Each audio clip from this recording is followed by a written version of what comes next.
Still going off the El Salvador questions. Yesterday in the Oval Office, administration officials made it very clear that El Salvador is responsible for Mr. Abrego Garcia, yet El Salvador's president said we're not going to do anything with him. So my question is, who is responsible for this man and where he's going to end up? Well, no. First of all, President Bukele said that he is not going to smuggle a foreign terrorist back into the United States of America, as many in this room in the Democrat Party seemingly want him to do. Abrego Garcia was a foreign terrorist. He is an MS-13 gang member. He was engaged in human trafficking. He illegally came into our country. And so deporting him back to El Salvador was always going to be the end result. There is never going to be a world in which this is an individual who's going to live a peaceful life in Maryland, because he is a foreign terrorist and a MS-13 gang member. Not only have we confirmed that, President Bukele yesterday in the Oval Office confirmed that as well. So he went back to his home country, where he will face consequences for his gang affiliation and his engagement in human trafficking. I'm not sure what is so difficult about this for everyone in the media to understand, and it's appalling, truly appalling, that there has been so much time covering this alleged human trafficker and this gang member, MS-13 gang member. It's truly striking to me. Karen.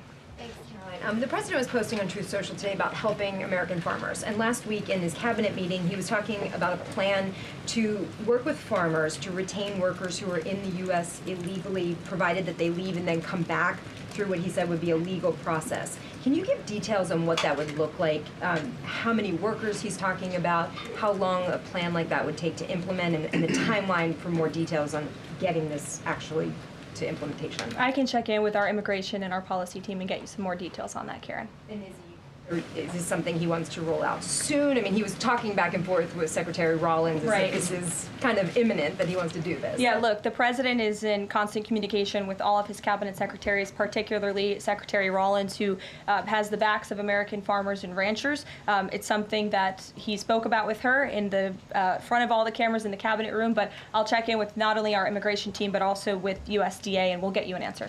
Jonathan. Hi, Caroline. Hi, it's good to see you in here. You too.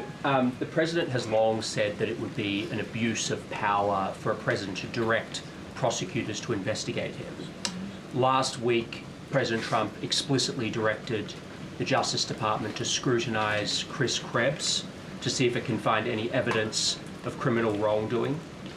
How is that not an abuse of power to direct the Justice Department to look into an individual, a named individual?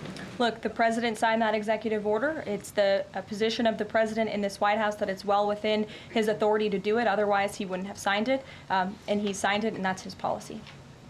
Jeff, how you doing? Fine, thanks. Thanks, Caroline. A follow-up on Harvard. The president floated on Truth Social, I believe, the possibility of removing tax-exempt status. How serious is that threat, and are there other universities he's considering? And then a follow-up question on foreign policy. Can you give us an update on what the president hopes to come from the next round of talks with Iran?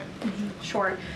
First, when it comes to Harvard, as I said, the president has been quite clear. They must follow federal law. He also wants to see Harvard apologize, and Harvard should apologize for the egregious anti-Semitism that took place on their college campus against Jewish American students. There were professors who said that he had engaged in discriminatory behavior against Jewish students. Of course, you had the former president of the university saying bullying and harassment depends on the context.